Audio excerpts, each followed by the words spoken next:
Hello friends, मेरा नाम है नाज और आज की वीडियो में मैं आपको बताऊंगी कि बकेट को एलिमेंट्री और इंटरमीडिएट के एग्जाम के वास्ते कैसे बना सकते हैं हम या कैसे ड्रॉ कर सकते हैं।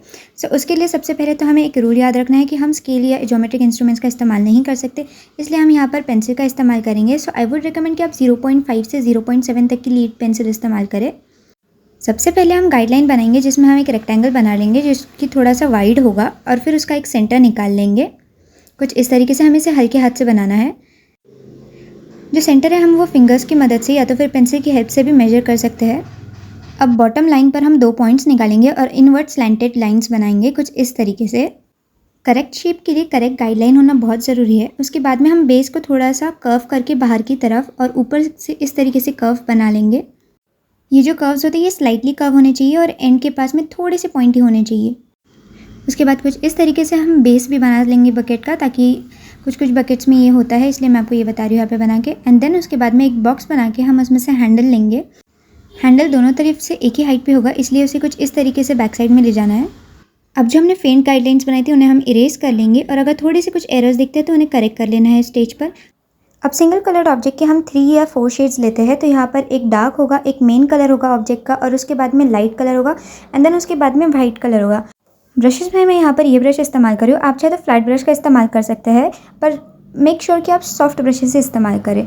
सो यहाँ पर हम डार्क शेड सबसे पहले कर रहे हैं और सपोज हमारा जो लाइट कलर है वो राइट साइड में है, तो लेफ़्ट साइड की तरफ से हम डार्कर शेड डालेंगे। जस्ट एक चीज़ हमें यहाँ पे याद रखनी है कि जो शेड्स आप डाल रहे हैं या तो जो स्ट्रोक्स आप कर रहे हैं वो इवन होने चाहिए। इस तरीके से जो यहाँ पर इस स्टेज पर लाइंस दिख रहे हैं वो नहीं दिखने चाहिए। इसके बाद में हमारा सेकंड या तो मेन शेड जो है बकेट का वो आएगा। वेट ऑन वेट स्ट्रोक्स का इस्तेमाल करके इस तरीके से हमें कलर को ब्लेंड कर लेना है। अब यहाँ पे जो मेन कलर है हम दूसरे साइड से भी, यानी कि लाइट की उस तरफ से, जो राइट साइड है उस तरफ से भी कर लेंगे। जैसे कि हमारे यहाँ पे जो लाइट है वो थोड़ा सेंटर की तरफ में गिर रही है। सो यहाँ पर हमने जो मेन शेड है उसको कर लिया एंड देन फिर उसके बाद में हम वाइट ऐड करेंगे और उसे भी अच्छे से ब्लेंड कर लेंगे। यहाँ पर एक्चुअली मैंने पोस्टर कलर्स के अलावा पे एक्रिलिक कलर्स का इस्तेमाल किया है पेंट करने के लिए। तो जो लाइन्स है वो काफ़ी उठकर दिख रहे हैं, लेकिन पोस्टर कलर्स काफ़ी अच्छे से ब्लेंड हो जाते हैं। अगर आपकी ब्लेंडिंग डायरेक्ट ऑब्जेक्ट में क्लीन नहीं हो रही है तो आई वुड रिकमेंड कि आप थोड़े से बॉक्सेस बनाएं, एटलीस्ट एक पेज भर के, एंड देन उसमें पहले ब्लेंडिंग की प्रैक्टिस करें, विच इज़ क्वाइट ईजी। थोड़े से ब्रश अगर आपके हाथ में एक बार बैठ जाता है तो फिर उसके बाद ब्लेंडिंग आसान हो जाती है। यहाँ पर अब हम थोड़े से डार्कर लाइन्स डाल देंगे ऊपर के बॉर्डर्स पे, मतलब जो ऊपर की बकेट का एज होती है वहाँ पर और नीचे की तरफ पे, और कुछ इस तरीके से उसे भी हम ब्लेंड कर लेंगे। तो यहाँ पर आप देख सकते हैं कि हमारे 3 कलर्स और एक जो हमारा ब्लैक का शेड आ जाएगा। सो यहाँ पर मैंने ब्लैक का शेड डाला है। ब्लैक को मैंने डायरेक्ट ब्लैक नहीं डाला है, थोड़ा सा ब्लू में मिक्स करके डाला है। अगर आप डायरेक्ट ब्लैक डालेंगे तो काफ़ी ऑड लगने लग जाता है वो। और यहाँ पर एक बात ध्यान रखनी है कि जो डार्कर साइड है, जो शेड वाली साइड है, वहाँ पर आपने थिक लाइन्स करने हैं ब्लैक के, और जो लाइट साइड है जहाँ पे लाइट आपकी जिस तरफ से गिर रही है वहाँ पे आपने थिनर लाइन्स करने हैं ब्लैक के। सो कुछ इस तरीके से कर लेना है एंड देन उसको ब्लेंड कर देना है।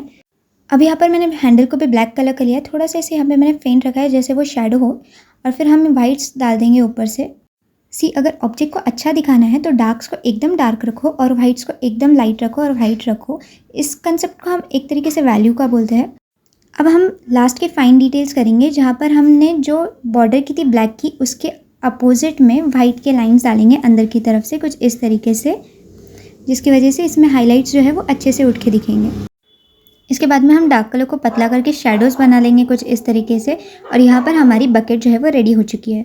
आई होप ये वीडियो आपके लिए यूज़फुल रहा होगा। अगर आपको कोई और ऑब्जेक्ट का ट्यूटोरियल चाहिए तो do give me a comment.